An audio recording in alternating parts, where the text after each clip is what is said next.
terkonfirmasi positif COVID-19 atau sebanyak 9,3%. Tatap muka di wilayah zona kuning dan hijau kembali menuai polemik. Pasca dibukanya sekolah tatap muka di zona tersebut, muncul klaster baru penularan COVID-19 di lingkungan sekolah. Pemerintah melalui Satgas COVID-19 telah mengizinkan 163 daerah zona kuning untuk sekolah tatap muka. Dilansir dari kompas.com, setidaknya ada 9 klaster baru yang berada di wilayah zona kuning. Di antaranya daerah Tulungagung, Lumajang, Kalimantan Barat, Tegal, Cilegon, Sumedang, Pati, Balikpapan, dan Rembang. Dari temuan ini tercatat sebanyak 50 anak dan 51 guru terkonfirmasi positif COVID-19. Salah satu kasus terjadi di Kalimantan Barat. Pemerintah daerah setempat melaporkan 14 siswa dan 8 guru positif tertular COVID-19. Penularan ini terjadi di 6 SMA di Pontianak, Ketapang, dan Ngabang. Sementara di Kabupaten Rembang, Jawa Tengah, 11 guru positif tertular COVID-19. Kasus pertama dilaporkan dari seorang guru dan menulari guru lainnya. Hal ini dikritisi Ketua Satgas COVID-19 IDAI, Yogi Prawira, yang menilai tingginya resiko membuka kembali sekolah tatap muka. Ternyata anak di bawah 14 tahun, 0-14 tahun itu resiko menularkannya 2 kali lipat dibandingkan dewasa. Transmission rate-nya dikatakan 22%, dewasa 11%. Dan concern salah satu yang kami, walaupun kami kan Ikatan Dokter Anak Indonesia gitu ya, fokus utama ke anak-anak, tapi concern kami juga ke guru-guru, ke orang-orang warga sekolah yang punya comorbid.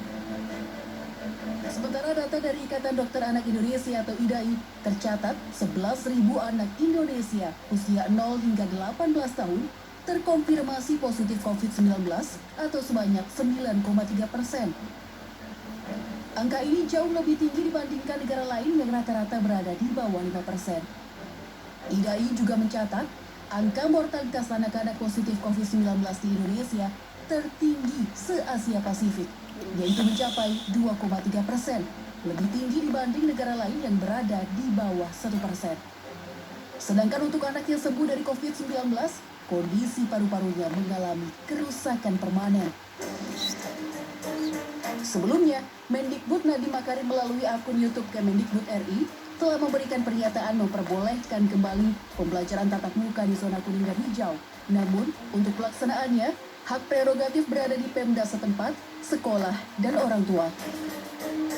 Sekolah tidak bisa mulai orang tua, dan bahkan kalau sekolah itu mau melakukan tatap muka dan sudah akan membuka, masing-masing orang tua anak boleh tidak memperkenankan anaknya masuk ke dalam sekolah kalau mereka belum nyaman, dan mereka diperbolehkan melanjutkan PJJ jika orang tuanya tidak memberikan izin.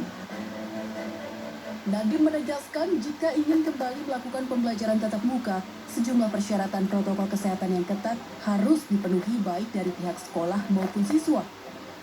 Yang pertama, rombongan belajar maksimal 50% dari kapasitas dan sekolah harus melakukan rotasi atau shifting siswa yang hadir.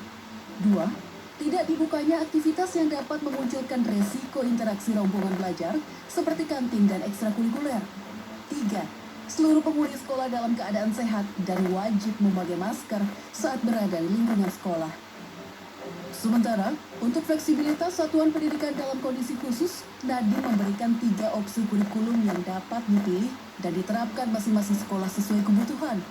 Di antaranya, tetap mengacu kurikulum nasional, menggunakan kurikulum darurat, atau melakukan penyederhanaan kurikulum secara mandiri. Kurikulum darurat merupakan penyederhanaan dari kurikulum nasional dengan mengurangi kompetensi dasar di setiap mata pelajaran. Sehingga, guru dan siswa fokus dengan kompetensi esensial dan prasyarat untuk pembelajaran di tingkat selanjutnya. Mendikbud juga menyiapkan modul pembelajaran untuk PAUD dan SD yang diharapkan dapat membantu proses belajar di rumah dengan mencakup uraian pembelajaran guru, orang tua, dan peserta didik. Nah sebenarnya kurikulum dalam situasi darurat itu yang membantu, tapi sekali lagi Kemdikbud juga tidak tegas, karena Kemdikbud menyatakan silahkan memilih. Lah kalau yang dipilih oleh daerah kurikulum 2013 ya sama dengan masih menyiksa juga, kenapa tidak tegas mengatakan kurikulum daruratlah yang boleh dilaksanakan. Masa di dalam satu waktu ada beberapa kurikulum. Diberlakukannya kembali sekolah tatap muka oleh Mendikbud bukan tanpa alasan. Kebijakan ini muncul karena banyaknya desakan dan keluhan berbagai pihak, termasuk orang tua murid, yang terkendala oleh sistem pembelajaran jarak jauh atau PJJ. Pemerintah kini menghadapi situasi yang dilematis. Namun di tengah polemik, potret perjuangan anak Indonesia menimba ilmu menjadi inspiratif.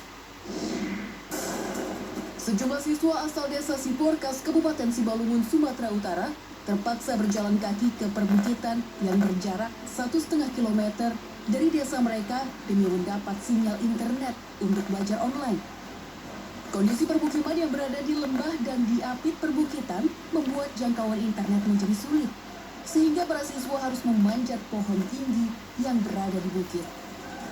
Hal ini terpaksa dilakukan karena akses ke ibu kota Kabupaten Simalungun untuk mendapatkan sinyal stabil berjarak 25 km dan membutuhkan waktu hingga 2 jam.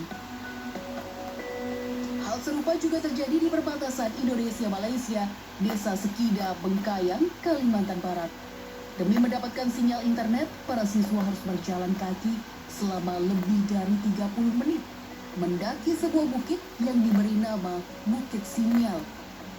Untuk menuju Bukit Sinyal, mereka harus melewati hutan, jalan berbukit, dan menyeberang jembatan bambu. Posisi ponsel pun harus tepat agar sinyal bisa tetap stabil selama belajar online. Sistem pembelajaran jarak jauh dan sekolah tatap muka di masa pandemi masih menjadi PR pemerintah. Meski menghadapi masa sulit dan dilematis, para siswa sebagai generasi penerus layak mendapat pendidikan dan kesehatan.